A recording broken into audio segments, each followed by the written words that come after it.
Hello, Blue Ribbon Results Academy family and friends. Today we are unlocking the power of play. I have with me Dr. Janice James Mitchell, our special education consultant, and I have Miss Robin Powell, and she is our speech pathologist right here at Blue Ribbon Results Academy. I am looking forward to stop talking and turn this over to the experts who are here today. Some of you may remember last year we had a workshop on parents and play, and we focused on toys. What kind of toys are appropriate? What's best, right? We know there's so many things that you guys can buy, especially this time of the year, because it's a holiday, it's Christmas, and everyone wants to know what kind of toys are best to purchase for my little darlings for the Christmas holiday. But they're not going to just use them for Christmas, it's going to go throughout the year. So we have two experts who are going to help you to select what is best to help develop your little ones socially, emotionally, educationally. We're going to see what to do, what to say, and what to use. So without further ado, we're going to bring on to you the experts. All right, ladies, take it away. Thank you, Dr. Hollis, for that wonderful introduction. But before we get into the training, I want to read something to you that's really important when it comes about and we talk about play. While playing, children learn and develop important skills they will continue to use throughout their lifetime. Yes. Miss Robin? So, why is play so important? That might be something that you're thinking right now. So, just to give a couple of examples, play is so important because it allows children to explore different environments. It allows them to learn how to adapt themselves within those environments. It promotes life skills like socialization, learning to develop social and emotional skills, sharing, problem solving, fine motor skills, gross motor skills, and of course, it helps develop our speech and language skills, just to name a few. But it is so important to remember that children learn so much faster through play. And when that play is achieved through a genuine encounter, it's even better. So, some ways that we can do that is through toys. So, there are 6 ages and stages of play, but for the focus of this training, we will look at 4. So, diving into those 4 stages that we're going to look at. The first one is for our brand new young twos. That stage is called the spectator onlooker stage. So, in that stage, that's where a child begins to watch other children playing but does not play with them at all. The next stage, which is more of our middle twos to older twos, is where we are seeing that parallel play. That is where they are playing alongside or near others, but again, they're not interacting with them. So then we look at associate play. That's for our 3s. A child interacts with others during play, but there is no large amount of interaction. They'll play with each other, but you may not see them talking or really sharing, or everybody's playing with the toys together. Exactly. Cooperative play. That could be for some of our 3s, but it's definitely for our 4s. Yes. Cooperative play. A child plays together with others and has interest in both activity and other children involved in playing. They're playing together. Exactly. They're learning together. Sharing. They're sharing. So let's dive in a little bit deeper to each of these stages. So the first one we're going to talk about is that spectator onlooker. So you might be thinking, what exactly does that look like? So in this age, we might be seeing kids kind of having their bucket of toys, and they're dumping the bucket over, they're putting them in and out, they're stacking things up, they're knocking it down, and honestly doing it all over again. So couple of things that we want to show you today that would be great for this stage. The first one is called the Any Bin, and this one is so much fun. It's kind of a spin on a shape sorter, but it has these little bungee cords where we can pull the pieces in and out. And so it has shapes. You can work on shape recognition, color recognition, diving into speech and language. You can work on words like in, out, more pieces, wanting more, and even needing help, because as you can see, this side's a little bit harder, so they might need some help pushing these bigger pieces in. And then this Itty Bitty toy is good for children who may have problems with focus and attention. If you get them on the side where it's difficult to get it in, they're going to really focus and make sure I'm going to get this in there. Exactly. So this is a good toy to have them to stay on a task and to complete it. Yes, and it gives a lot of good input with pushing and pulling it in, so it gives that nice feedback as well. So, and then looking at the next stage where we get a little bit older into our older twos is that parallel play.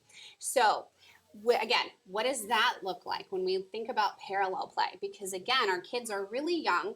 They're playing with different toys or maybe even the same toy, but they have their own things. But again, they're not really ready to interact with each other. So some really great toys for this age. There's several that we want to talk about here.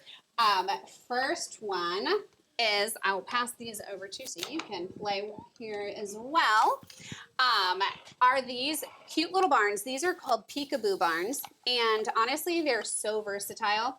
The first thing that you can do, again, speech and language, you can work on open, close, but inside each barn is a little surprise. These ones have animals inside, so you can work on talking about the animals, making the animals do different actions, whether they go to sleep or they need to eat. And you can even use these barns and do other things with them. You can put other objects inside. So again, that versatility.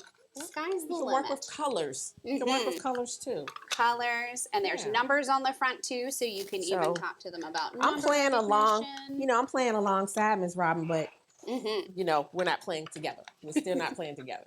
Okay, but I have my own toys. Yes. Okay.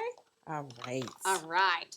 This super fun car garage. It is by Batat. It's called the Car and Color Sorting Play Set.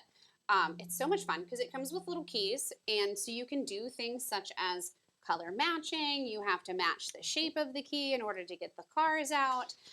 And then there's also some problem solving going on here because you have to be able to unlock both. I can't do it upside down. Here we go. Both doors to be able to get the car out, and then, lift the door up. Let's see. And then you can put the key in, turn it, and it shoots the car out. So lots of fun for this one. And then, of course, you can drive the car around and, carry on your play from there. But this one is a lot of fun to play with. Okay. And then another one that I wanted to talk about that is fun for this age is this fun little dollhouse. So this one is by Little People, but there's tons out there. But it pops open. As you can tell, it's a little bit tricky to pop open.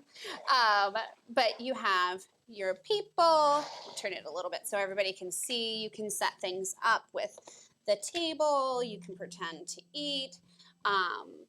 So again, lots of fun things that you can do here. You can work on actions. You can work on them going up the stairs, go to sleep. Lots of fun ideas and things that you can do with the Playhouse. All right, now, so we'll move on to associative play, and this is for our 3 and 4-year-olds. And then this is when, the children are playing with shared toys. They are sharing, okay, but executing their own plan. So I'm going to share my toys with you, but I'm going to be doing my own thing over here, and Miss Robin is going to be doing her own thing over there too. And some of the things that we wanted to show you is one of my all-time favorite toys, the squigs, because you can use the squigs anywhere. Yes, they're so fun. All right. So we're going to go ahead and we're going to play with these. Make your own creation. Make my own creation. You know, you can use these to in your bathtub too. So you can play with them. They'll stick on the side of the bathtub. They'll stick on the windows. There's many different places you can use The these. doors, your floor. So, you know, we're playing together. Hey, Miss Robin, I like that. However, I have mine. She has hers. So that's what that associative play looks like. Mr. Potato Head. Yes. Mr. and Mrs. Potato Head. There we go. Yeah.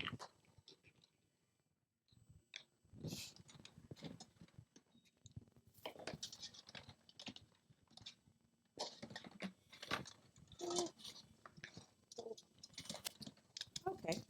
So again, I have my Mr. or Mrs. Potato Head, however I want to build. He has some hair. Eyes.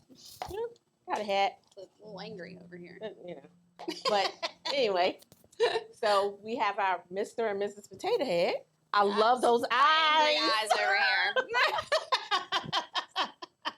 Poor guy. He's having a hard day.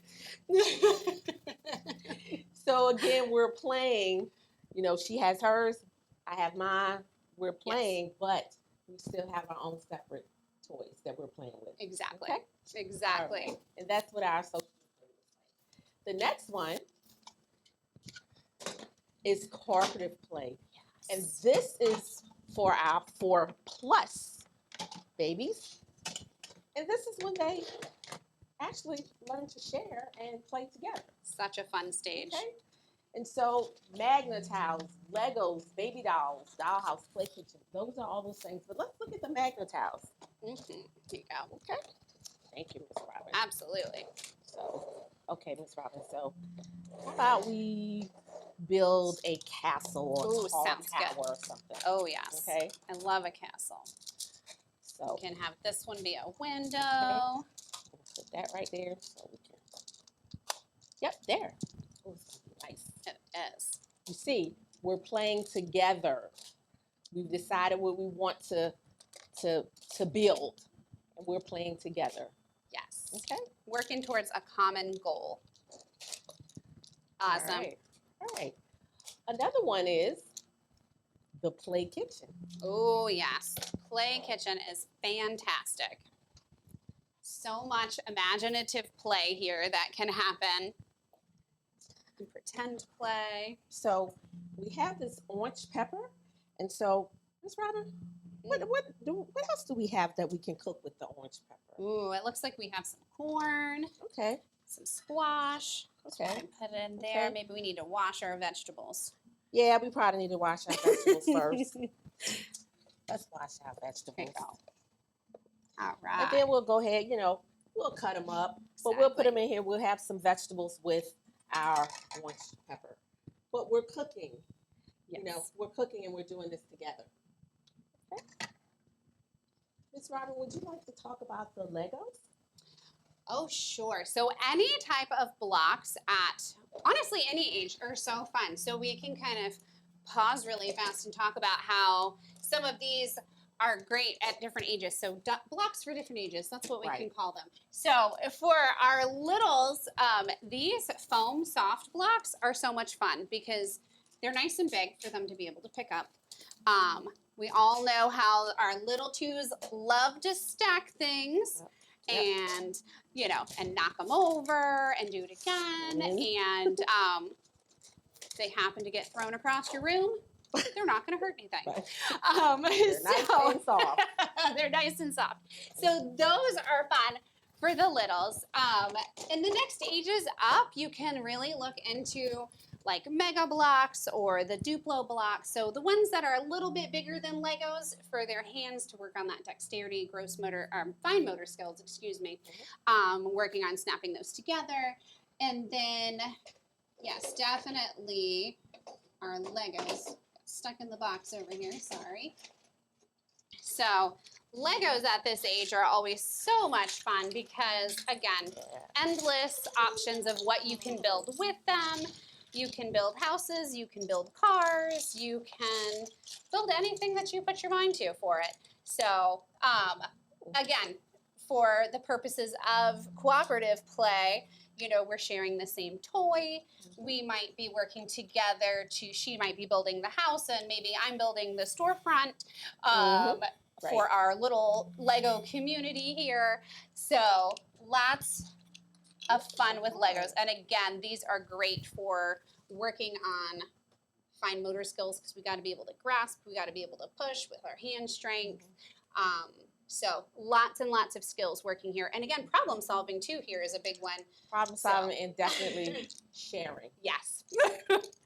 Definitely sharing. Absolutely. So the next thing that we wanted to dive into a little bit here is reading books. Books are so important, and there's a lot of benefit to reading. When we talk about reading with our child, again, the benefits are endless. It can assist with receptive and expressive language development. So we're looking at, vocabulary, understanding, so learning new words, learning new actions, new concepts within the books. It can improve overall cognitive development. It builds empathy and emotional awareness, depending on what level that your child is at. Research has also shown us that lap reading is super important because not only is it fun, it's a nice connection and an interaction with your kids. So we'll bring out our little baby doll here. So, what better way to enjoy reading a book is having your kid on your lap with the book in front of you. You guys are engaging, the child is with you, they're getting that parental connection. But lap reading also engages more neurons in your brain, which makes the children more receptive to the language and the cognitive stimulation. Definitely the language. Yeah, so it builds a stronger experience with reading that book. So it provides more benefits. Also, remember, we want to keep reading fun. So meet your child where they are developmentally. I cannot stress that enough, even if in the moment. So don't feel pressured to read every single word in that big long fairy tale book that your 2-year-old wants to read because they love Cinderella. They may not be ready to read every single word. So, you can adapt that story. Do a picture walk. Talk about some of the things in the story. Pare the story down so that way they still have that story, that fairy tale that they're looking for, but they're not having to sit for that long amount of time. But just remember too, eventually they will learn how to read past that, and they're going to be, why did you skip a page? They will catch you. They will catch you. Okay? So don't forget about that. Yes. All right. So let's keep going with books for a minute, and let's talk about those. So a couple of books that are great. Let's talk about some of the little ones first. So repetitive books for our 2s and our 3s are going to be so much fun. One of my favorite ones is with series is by Sandra Boynton. She has so many fun ones. This one is one of my favorites, called The Barnyard Dance. And so it goes through and it allows, it's like a little song. So it's repetitive. You can sing the book. So that's engaging to the kids. And it's, bow to the horse, bow to the cow. So you can do the actions as you do it. So it's a little bit interactive, which is a lot of fun. Eric Carle is a really great author too for those. The Hungry Caterpillar. Those are good series too. And then also for our 2s, books like Brown Bear. I think I can recite that one in my sleep. But it repeats the same words over and over again. It allows you to work on just single word level. It lets them start building sentences themselves because they're going to learn that book too. The more you read it, they're going to repeat it with you. And then also looking at Lift the Flat books, which I have down here. So these are also very fun too because you can read the story and then kind of go on a little hunt to see what's behind all of the pictures. You can talk about just what the pictures are doing behind the flap. So again, lots of language, lots of vocabulary, concepts that you can build, answering questions, working on that comprehension of the story. So lots of fun for the littles. Okay. So where Robin is looking at books for language and other things that she just spoke about, I may look at books for children to teach them a skill, meaning a social skill. My daughter, I would pick her up from daycare. We would go to the grocery store to, get food to cook dinner. And she just was not feeling that. And she was just not happy. Ready And to go so, home. the experience of going to the grocery store after work, taking her was not, it was not good. So there was a book called Yama Yama Mad at Mama. Such a And good book. Such a good book. the book talked about how baby Yama was acting in the grocery store. And I was like, perfect. I need this for her. And I got the book and I read it to her. And it was like, you act just like baby Yama. And she was like, no, I don't. I was like, yes, you do. And so it was like, She made a that learning connection. experience. She made, yeah, right. She made that connection. And she was like, you know what? I don't, okay, I'm not going to act like that anymore, So it did get better once I read it to her because, I taught her, using the book, a skill of, well, Yama Yama, it's acting like that, but how about let's act like this, So anyway, so another book is called The Pout Pout Fish. Another good one. So that kids pout when they don't get their way. They do. But the preface of this book is, okay, you keep on pouting, but you really need to smile. So, there were other fish or other animals in the sea that would say, hey, why are you pouting? Why don't you smile? You see how he's pouting? He's pouting.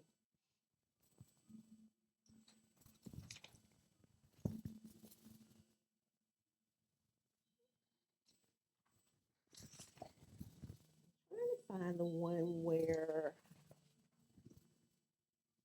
basically this animal right here is telling, can you please smile? Just stop pouting. And this is really what this book is about. But you can use books, again, to teach children social skills. Absolutely. Teach them how to act when they're out in public. And there's books for a lot more things, too, when you're looking at a particular social skill that you want them to learn. Absolutely. And also even things like helping kids connect with like emotional awareness and knowing how to navigate emotions because emotions when we're little are hard. It's a hard thing to learn how to do. So one of my favorites for this age is Wemberly Worried. And she is a little mouse who is just worried about absolutely everything. And she worries when other people worry. She worries about going to school and what she's going to do at the playground. And so it's just a really fun story to go through. And it just talks about ways that we can figure out how to not worry so much. How can we manage our anxiety and our fears? So again, just another fun way of how books can, again, like Dr. Janice said, build social awareness, emotional support, all the things. So, all right. So another good thing for this age group is puzzles. So we can look at, let's start with our littles again. So our twos. And one of my favorites are, so I love Melissa and Doug stuff. Their wooden puzzles are so fun. Melissa and Doug's just a really great brand across the board for all of their toys. Very durable. But the chunky puzzles for this age are so nice because as you can see, it's nice and thick, easy to pick up for their little hands. But again, really easy. They can work on matching. Depending on what your puzzle is, you can work on object identification, naming, lots of things with the puzzle pieces. So that age group, chunky puzzles are a really good resource.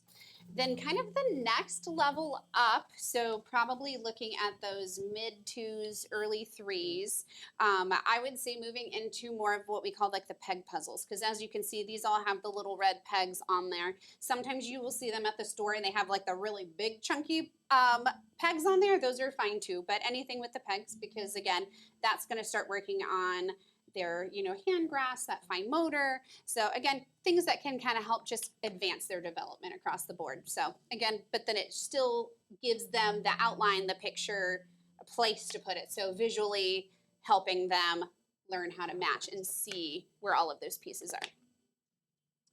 And then for our next group of kiddos, like the fours, late threes and early fours, I would say moving into the more simple jigsaw type puzzles. So I like to call these the board jigsaw puzzles because behind theirs, I'm going to see if I can lift it up a little bit here. Behind the jigsaw puzzle is the picture, so that way they have something to go off of it. But as you can see, it doesn't show any of the outline of the shape. So they still have to be able to look at the puzzle pieces and put them together based off of that. So again, working on next level for visual processing, fine motor skills, being able to manipulate turns, see how it's going to fit in there.